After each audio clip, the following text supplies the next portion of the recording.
point spirituel dans cette histoire, c'est créer un homme-dieu. Alors, en fait, c'est baigné de gnose, c'est-à-dire que l'homme s'élève par ses propres forces, son intelligence, en tant qu'une parcelle du divin vers le grand tout. Et le numérique passe par ça. Vous vous rendez compte, je me souviens, quand j'ai lu cette phrase, la quatrième révolution industrielle conduira à la fusion de nos identités physiques, biologiques et numériques. Mon Dieu, mon Dieu, mon Dieu. Tonton Adolphe à côté, c'est la douceur même. Enfin, des guillemets quand même. Hein. Et par rapport à votre anecdote avec Kissinger, il y a aussi Charles Gave qui a connu Soros et qui a eu la même impression. Il disait que c'était très inquiétant, qu'il avait une espèce d'énergie très inquiétante, angoissante.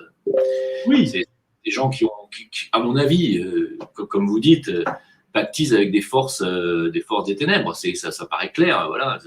Et vous savez, oui, allez-y. Je côtoie beaucoup de musulmans autour de moi et des musulmans éclairés.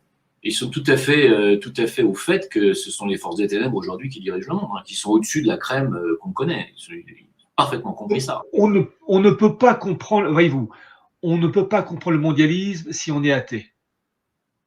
Le mondialisme, c'est un messianisme, c'est ce que dit le christianisme, c'est la volonté de détruire la révélation, c'est-à-dire de détruire le principe que le Christ, Fils de Dieu, a incarné, a créé une église avec tout un programme, si je puis dire, entre guillemets, avec des prêtres, des évêques, puis un pape, le vicaire du Christ.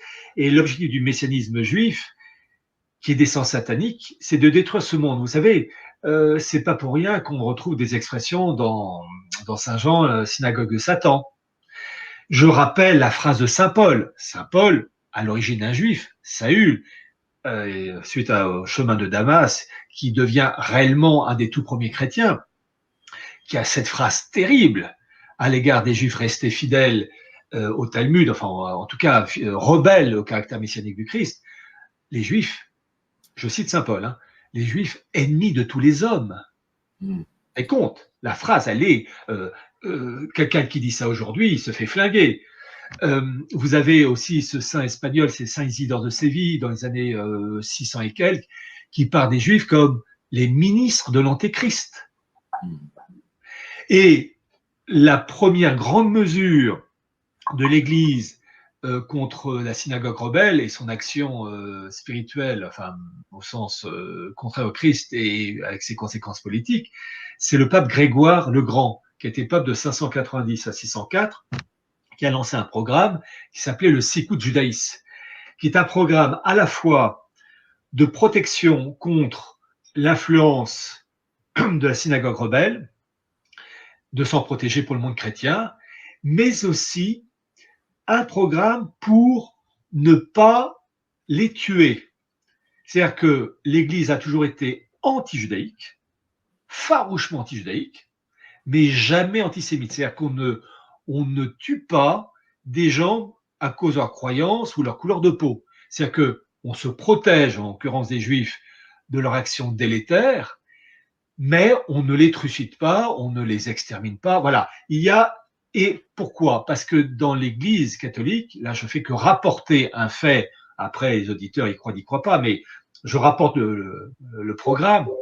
Il est dit que, mis à part quelques Juifs à se convertir réellement et sincèrement au catholicisme, et je peux vous citer cet exemple d'une grande sainte espagnole qui s'appelle Sainte Thérèse d'Avila.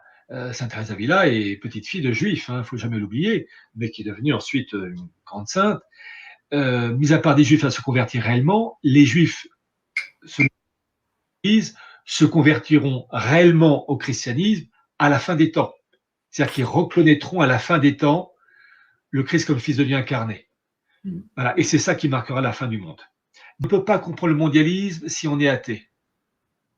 Super, rassurez-vous. Klaus Schwab, en fait, il a retraité le nazisme, mais à une échelle supérieure, le numérique en plus. Quand il vous dit, Klaus Schwab, j'ai lu ces deux bouquins sur la grande réinitialisation et la quatrième révolution industrielle, quand Schwab vous dit qu'il faut en particulier que la quatrième révolution industrielle conduira à une fusion de nos identités physiques, biologiques et numériques, C'est-à-dire que c'est la fin de l'homme.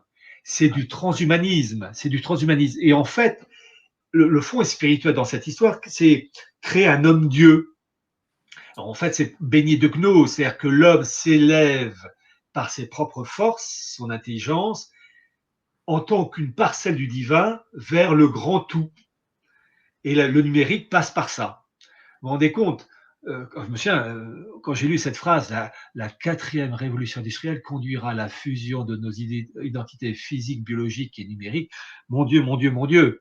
Tonton Adolphe à côté, c'est la douceur même. Enfin, des guillemets quand même. Hein. Et par rapport à votre anecdote avec Kissinger, il y a aussi Charles Gave qui a connu Soros et qui a eu la même impression. Il disait que c'était très inquiétant, qu'il avait une espèce d'énergie très inquiétante, angoissante. Oui. C'est des gens qui, à mon avis, comme vous dites, pactisent avec des forces des ténèbres. Ça paraît clair, voilà. Et vous savez, oui, allez-y. Je côtoie beaucoup de musulmans autour de moi et des musulmans éclairés. Ils sont tout à fait au fait que ce sont les forces des ténèbres aujourd'hui qui dirigent le monde, qui sont au-dessus de la crème qu'on connaît. Ils ont parfaitement compris ça. On ne peut pas comprendre, voyez-vous, on ne peut pas comprendre le mondialisme si on est athée.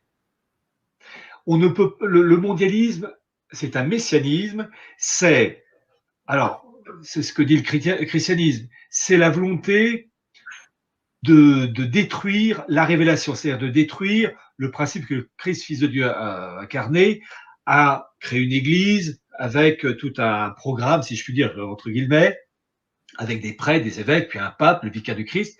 Et l'objectif du messianisme juif, qui est d'essence satanique, c'est de détruire ce monde. Vous savez, on ne peut pas comprendre, voyez-vous, on ne peut pas comprendre le mondialisme si on est athée.